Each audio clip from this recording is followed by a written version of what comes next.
सत्ता में आए आपने नारा दिया कि ये व्यवस्था परिवर्तन वाली सरकार है। विपक्ष कह रहा है कि ये 3 साल व्यवस्था परिवर्तन के नहीं बल्कि व्यवस्था पतन के हैं। ओपीएस बहाल की थी आपने कर्मचारियों के लिए और लगातार आप कहते हैं कि हम कर्मचारी हितैषी सरकार हैं, कर्मचारियों के हित के लिए सोचते हैं। तो फिर सर ये एचआरटीसी के कर्मचारी, ये पेंशनर, ये धरने प्रदर्शन पर क्यों है? एचआरटीसी को अपने पांव पर खड़ा होना पड़ेगा, उसके लिए हम नीतिगत बदलाव कर रहे हैं। जो विपक्ष लगातार कह रहा है कि बिहार में जिस तरीके का हश्र हुआ कांग्रेस पार्टी का, वहां पर एक बोलेरो में फिट हो गए और हिमाचल में तो ऑल्टो में फिट हो जाएंगे, जो मुख्यमंत्री की पसंदीदा गाड़ी है। किस तरीके से देखते हैं? नहीं, ऑल्टो मैंने अपनी मेहनत से कमाई हुई गाड़ी थी। आप पर कई बार व्यक्तिगत आरोप लगाए जा रहे हैं कि आपने होटल बना दिया है, आप संपत्ति इकट्ठा कर रहे हैं और मैडम स्टोक्स की भी आप संपत्ति पे नजरें आपकी हैं। इस तरीके के आरोप व्यक्तिगत आप पर लगाए जा रहे हैं। 35 साल पहले छात्र राजनीति से अपना राजनीतिक सफर शुरू करने वाले मुख्यमंत्री सुखविंदर सिंह सुक्खू के 3 साल का कार्यकाल पूरा हो रहा है और एक बड़ा भव्य कार्यक्रम मंडी में आयोजित किया जा रहा है। अभी बातचीत करने के लिए हमारे साथ खुद मुख्यमंत्री सुखविंदर सिंह सुक्खू मौजूद हैं। सर, आपने जिस तरीके से आप सत्ता में आए, आपने नारा दिया कि ये व्यवस्था परिवर्तन वाली सरकार है। विपक्ष कह रहा है कि ये 3 साल व्यवस्था परिवर्तन के नहीं बल्कि व्यवस्था पतन के हैं। किस तरीके से देखते हैं? देखिए, व्यवस्था परिवर्तन क्या होती है? शिक्षा के स्तर में सुधार हो, स्वास्थ्य के क्षेत्र में सुधार हो, गांव के गाय पालक के हाथ में पैसा हो, आपदा प्रभावित परिवारों को उचित मुआवजा मिले, इसे व्यवस्था परिवर्तन कहते हैं। भारतीय जनता पार्टी के समय से व्यवस्था पतन था, हमने उसे व्यवस्था परिवर्तन में बदला है। और मैं दावे के साथ कह सकता हूँ, कई बार अधिकारी मुझे कहते थे कि 40 साल से ये नियम बने हैं, कानून बने हैं, ऐसी व्यवस्था से काम होता रहा। मैंने उसी दिन कहा था कि हम सत्ता में सत्ता सुख के लिए नहीं आए हैं, व्यवस्था परिवर्तन के लिए आए हैं। और व्यवस्था परिवर्तन के द्वारा आज समाज के सभी वर्गों का ध्यान रखकर आम जन को फायदा हो रहा है। सर, आपने जो सबसे पहला फैसला लिया था, ओपीएस बहाल की थी आपने कर्मचारियों के लिए और लगातार आप कहते हैं कि हम कर्मचारी हितैषी सरकार हैं, कर्मचारियों के हित के लिए सोचते हैं। तो फिर सर ये एचआरटीसी के कर्मचारी, ये पेंशनर, ये धरने प्रदर्शन पर क्यों है?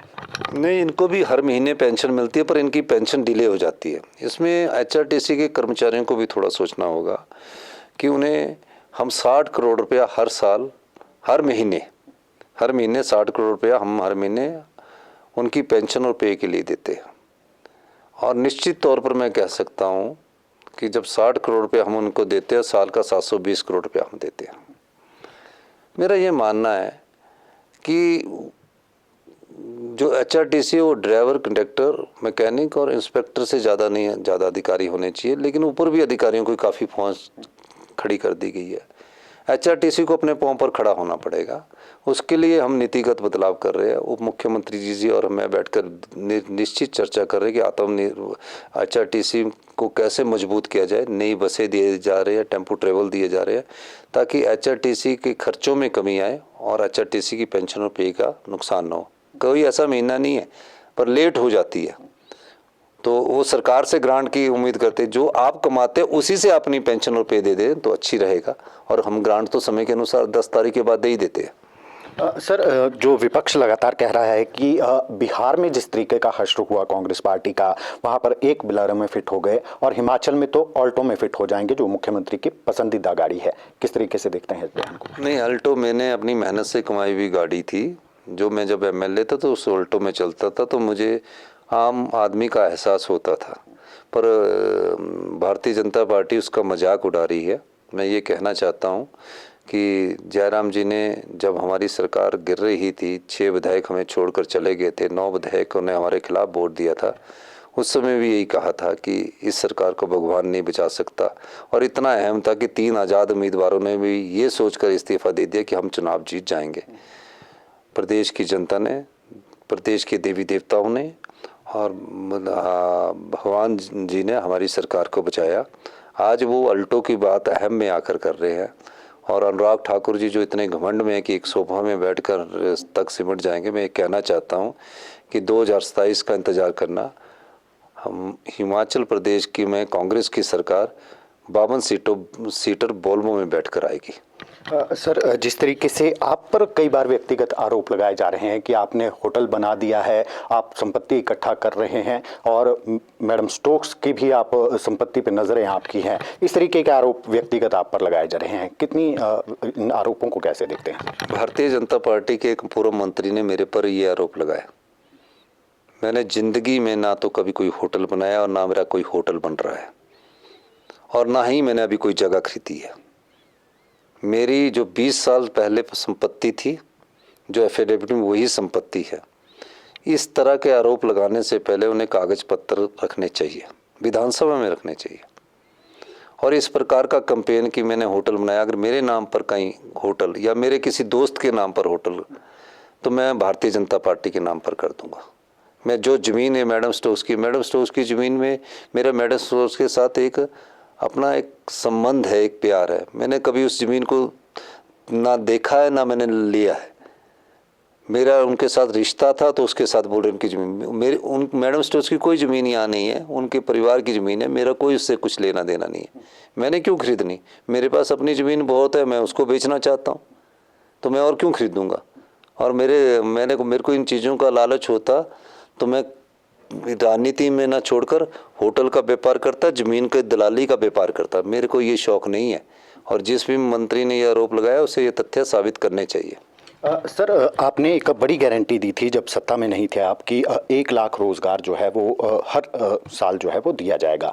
लेकिन अब कहीं ना कहीं जो मित्रों की भर्ती हो रही है, इससे युवा कहीं ना कहीं असमंजस में है कि पक्की नौकरी तो नहीं मिल रही है, मित्रों वाली भर्ती चल रही है। इसको लेकर के कहें? बीजेपी के इसमें भी सखियों को नौकरी मिलती थी, कृषि सखी थे, पशु सखी थे। और जो मित्रों की बात करते हैं उनको ये बताना चाहूँगा, ये तो सिर्फ टेम्परेरी है। रेगुलर भर्तियाँ निकल रही है, उसके आप फॉर्म भरिए। काफ़ी नौकरियाँ राज्य चयन आयोग से निकल रही है, पब्लिक सर्विस कमीशन से निकल रही है। पहली बार इतने डॉक्टरों की नियुक्ति हो रही है, पहली बार स्टाफ नर्सिस की नियुक्ति बैच वाइज भी हो रही है, और असिस्टेंट स्टाफ नर्सिस की नियुक्ति हो रही है। आपके टीचर्स TGT की नियुक्ति हो रही है, IPH में पैरा फिटर्स लग रहे हैं, वन मित्र लग रहे हैं, कितनी नियुक्तियाँ हो रही हैं। तो निश्चित रूप से नियुक्तियों का पिटारा खुला हुआ है। सर, केंद्र को लेकर आप लगातार बोलते रहते हैं कि 1500 करोड़ रुपए की घोषणा प्रधानमंत्री यहां पर आकर करके गए, लेकिन वो अभी तक नहीं मिला, और भाजपा कहती है कि 5500 करोड़ रुपया मिला है, उसका हिसाब मुख्यमंत्री दे। भाजपा तो झूठ लगाती है, जैसे वो झूठ की बुलंदी है। जैसे बोलते हैं होटल बना रहा हूँ, अगर एक होटल बना रहा हूँ तो कहाँ बना रहा हूँ, तुम्हारे नाम पर कर देता। मुझे कोई होटल बनाने की जरूरत नहीं, पर झूठ बोलती है भाजपा। 5500 करोड़ रुपया भी झूठी बोल रही है। और 5500 करोड़ रुपया तो उसकी नोटिफिकेशन बताओ कि 5500 करोड़ रुपया कौन सा मिला है। मैं तो ये कह रहा हूँ कि 5500 करोड़ का जो PDNA का 2000 करोड़ भारत सरकार ने अनुमोदित किया, जिसमें 500 करोड़ राज्य सरकार का, उसके भी 451 करोड़ रुपए मिले। अगर वो समझते हैं तो नोटिफिकेशन ने दिखाएं। मैं तो ये कहूँगा कि प्रधानमंत्री मोदी जी ने 2 महीने पहले जो 1500 करोड़ रुपये दिए थे वो तो दे दे। सर, एक आप पे आरोप ये लगाया जाता है कि आप डर की राजनीति करते हैं। जो भी मित्र आपने एडजस्ट किए हैं वो भी आपके सामने मुंह तक नहीं खोलते। कितनी सच्चाई है सर इसमें? नहीं, मेरे को इस मामले में कुछ नहीं कहना। डर कर राजनीति नहीं मैं करता, मैं तो आज की सोच कर राजनीति करता हूँ। सर, आपने दैनिक सवेरा TV के लिए समय दिया, आपका बहुत बहुत शुक्रिया। धन्यवाद। तो ये थे हमारे साथ मुख्यमंत्री सुखविंदर सिंह सुक्खू, जिन्होंने बेबाकी से सारे प्रश्नों का उत्तर दिया है, विपक्ष के हमलों का भी जवाब दिया है कि विपक्ष राजनीति करने के लिए इस तरीके की बयानबाजी कर रहा है, और 2027 में ऑल्टो में नहीं बल्कि वॉल्वो बस में कांग्रेस रिपीट करके सरकार बनाएगी। दैनिक सवेरा TV के लिए शिमला से कैमरामैन DC भारद्वाज के साथ गजेंद्र शर्मा।